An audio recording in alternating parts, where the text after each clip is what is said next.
शादी बहुत धूमधाम से हो गई। सबसे समझदारी की बात ये हो गई कि दहेज में अपने बेटे की एक प्लेट दे के अलग किया। एक प्लेट दे के अलग किया।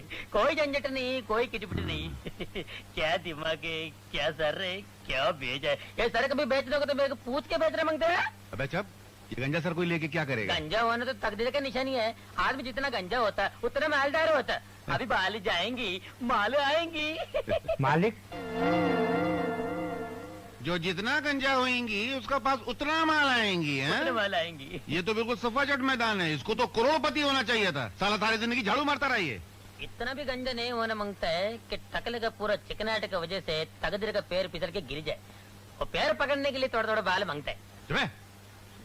झूठा कुछ भी बंडल मारता रहता है। क्या है? आपसे कोई साहब मिलने आए हैं। कौन है? बुला। आइए, आपको साहब बुला रहे हैं। राम राम कीमती लाजी, राम राम। अच्छा खबर चाह रहा, घर में बाल बच्चा तो अच्छा है ना? बच्चे बड़े हो गए, बाल निकल गए। क्या है? आज छुट्टी का दिन था, मैं सोचा आप घर पड़ी होगा, इसलिए फाइल लेकर चला आया। अब इस पर अपना नो ऑब्जेक्शन का ठप्पा लगा दो, मेरे को थोड़ा अर्जेंट है। अरे क्या तुम्हारी शक्ल खराब है क्या? नहीं मतलब तुम्हारा दिमाग खराब है क्या? ये कौन सी जगह है? आपका घर है। तो ठप्पा क्या मैं जेब में लेके घूमता हूँ? लगता तो नहीं, पर हो भी सकता है। नहीं क्या भयानक आदमी है। नहीं मतलब क्या आदमी है? अरे सुनो यार, किधर गया?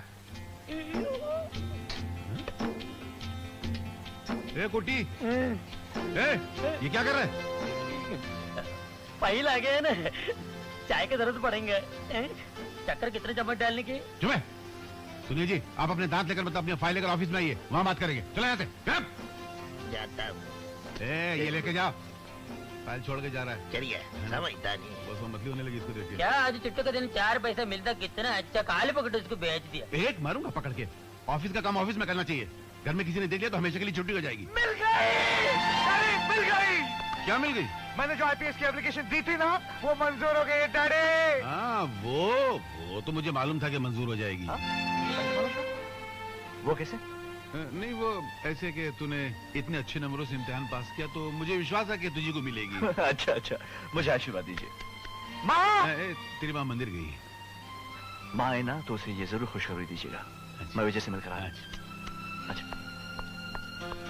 कुछ ये समझता है इसके अच्छे नंबरों से पास होने पर उसे ये नौकरी मिली है। इसको ये नहीं मालूम कि ये नौकरी दिलाने के लिए मुझे क्या क्या पापड़ बेलने पड़े। आपका मतलब उधर भी चक्कर खिलाना पड़ा? इस दुनिया में शक्कर बहुत जरूरी है कुट्टी। शक्कर के बगैर न चाय मीठी होती है न जिंदगी में मिठास आती है। मुबारक हो यार! इसे कहते हैं दो दोस्तों की एक कलम से लिखी हुई तकदीर। बचपन साथ में गुजरा, एक ही स्कूल, एक ही कॉलेज, और यहाँ तक कि आज जिस नौकरी के लिए जा रहे हैं वो भी एक। मैं तो भगवान से प्रार्थना करता हूँ कि जिंदगी का हर दुख सुख हम मिलकर बांट लें। चल जल्दी जल्दी तैयार हो जा भिड़ो, जाना है, रवाना होना है, चल। नहीं कमल, बस यहीं तक हम दोनों की तकदीर की लिखाई एक ही कलम से लिखी हुई थी। आज के बाद हम दोनों की तकदीर की लिखाई बदल गई है। क्या मतलब? मतलब ये कि ट्रेनिंग पर तू जाएगा, मैं नहीं। अबे तू क्यों नहीं जाएगा? इसलिए कि मेरी एप्लीकेशन नामंजूर हो गई है। तेरी एप्लीकेशन नामंजूर हो गई है? क्या मजाक कर रहा है यार? नहीं प्यारे, मैं मजाक नहीं कर रहा हूँ। मजाक तो मेरे साथ वक्त और हालात ने किया है। ये कैसे हो सकता है यार? तेरे नंबर मुझसे ज्यादा है, तेरे को 89% मिले, मुझे सिर्फ 78। हो सकता है कोई और वजह हो। तो चलना जाकर पता लगाते। नहीं कमल, मैंने जितनी कोशिश करनी थी कर ली, अब कोई फायदा नहीं। तो मैं भी नहीं जाऊंगा ये ट्रेनिंग पर, छोड़ दूंगा मैं ये नौकरी। कमल, तुझ में और मुझ में फर्क थोड़ी है। तू ट्रेनिंग करके आएगा ना तो मैं समझूंगा मैंने ट्रेनिंग कर ली है। मैं आईपीएस ऑफिसर बन गया हूं। तू जा। औलाद पर माँ बाप के बहुत एहसान होते हैं कमल, और उन एहसानों का बोझ औलाद सिर्फ एक ही तरह से हल्का कर सकती है, उनकी तमन्ना को पूरा करके। और तेरे माँ बाप, उनकी तमन्नाओं का क्या होगा? मेरी तरह मेरे माँ बाप को भी दुख झेलने की आदत सी हो गई है। तकलीफ तो उस दिन होती है जो दिन खुशी से गुजरता है और परेशानी घर नहीं आती। खैर, ये नौकरी नहीं तो और कोई मिल जाएगी। तू जा और खूब दिल लगाकर ट्रेनिंग हासिल करना, ये समझकर कि ये ट्रेनिंग तू खुद के लिए नहीं बल्कि अपने दोस्त विजय के लिए हासिल कर रहा है।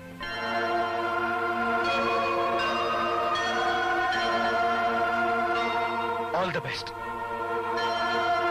All the best you, all the best.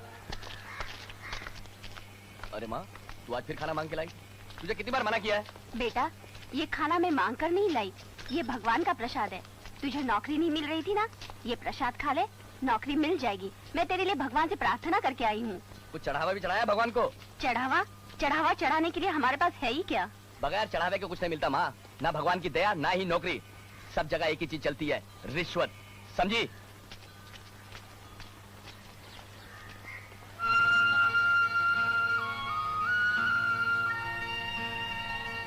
क्यों विजय, कहाँ जा रहा है? नौकरी ढूंढने जा रहा होगा। सुना है तुम्हारी की एप्लीकेशन नामंजूर हो गई है? हाँ सही सुना है। एक जगह नामंजूर हुई तो क्या हुआ, और भी कई जगह। हाँ, जगह तो बहुत सी है, लेकिन 15 साल की पढ़ाई के बाद यूनिवर्सिटी ये जो डिग्री मिलने का सर्टिफिकेट देती है ना, ये नौकरी मिलने का सर्टिफिकेट नहीं, बल्कि ठोकरी खाने का सर्टिफिकेट है दोस्त। क्योंकि बिना रिश्वत दिए आज के इस दौर में हम जैसे गरीबों को नौकरी नहीं मिल सकती। नहीं कैलाश, तुम्हारा कहना बिल्कुल गलत है। दुख के अंधेरे का सीना चीरने के लिए मन में विश्वास के सूरज का होना बहुत जरूरी है। उम्मीद सबसे बड़ी ताकत है, और उसी का नाम जिंदगी है। अगर उम्मीद मर गई तो समझो जिंदगी मर गई। इसलिए उम्मीद को जिंदा रखने के लिए कोशिश करते रहना बहुत जरूरी है। I think we should keep on trying. Good luck, कोशिश करते रहो। जब कोशिश नाकाम हो जाए तो यहीं चले आना हमारे पास। गरीबों को नौकरी नहीं मिल सकती, उन लोगों को सर्टिफिकेट्स नहीं, अच्छे मार्क्स नहीं, दाम चाहिए, दाम, सिफारिश चाहिए। अरे कैलाश, देख विजय शराब क्या बोलता है? अपने माँ बाप का सहारा नहीं बन सकता, उनके बुढ़ापे की लाठी नहीं बन सकता। मैं कुछ नहीं कर सकता अपने माँ बाप के लिए। मैं कुछ नहीं कर सकता, कुछ नहीं कर सकता, कुछ नहीं। विजय, ये क्या? तूने आज शराब पी है? अरे मैंने इसी दिन के लिए तुझे भगवान से मांगा था, इसी दिन के लिए मैंने तुझे पापों से बड़ा किया था। जवाब दे, बोलता कि नहीं? बोल, क्यों पी तूने शराब?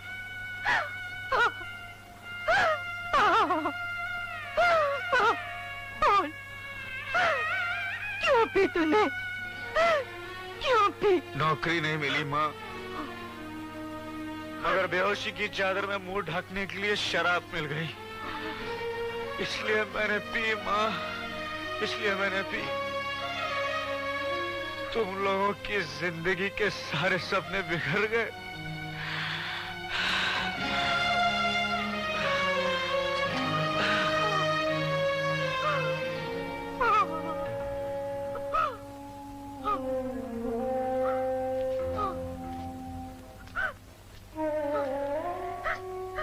क्या बात है शुभा?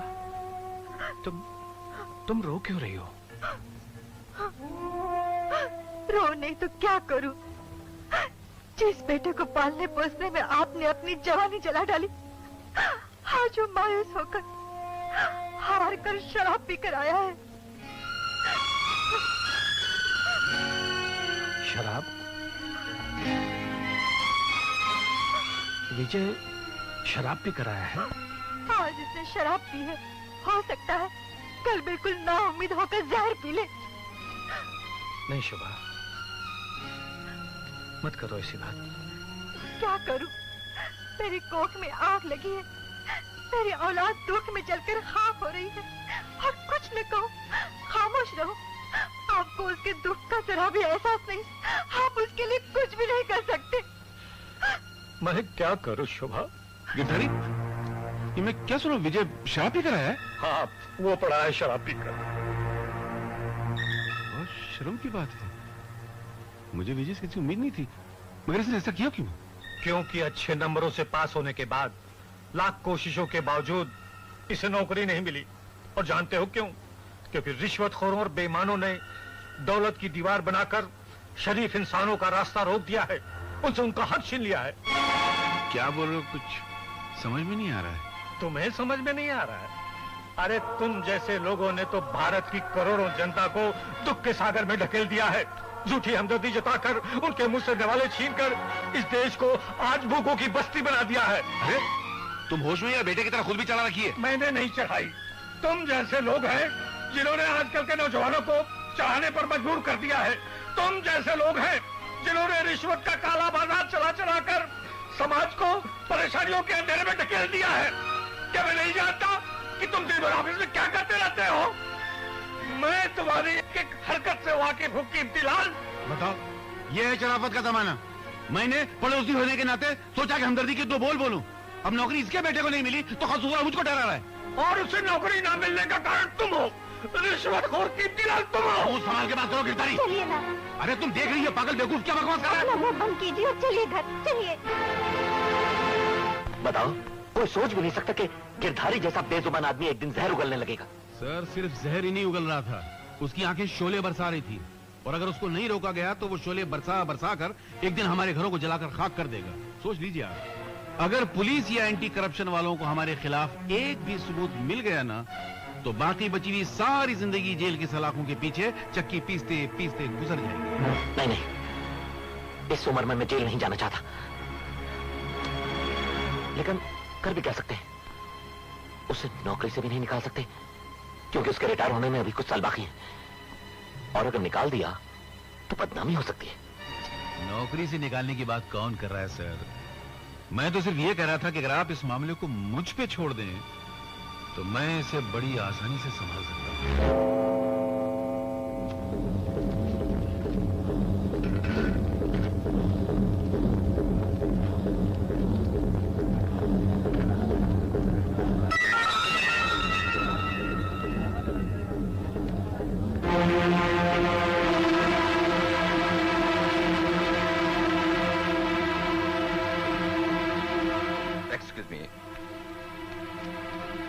क्या आप ही का नाम गिरधारी लाल है? जी हाँ। आप इंस्पेक्टर शाने, एंटी करप्शन डिपार्टमेंट से। मगर बात क्या है? आप इसी ऑफिस में काम करते हैं? जी हाँ। ये छाता आपका है? जी हाँ। खोलिए इसे। जी। मैं कह रहा हूँ खोलिए इसे।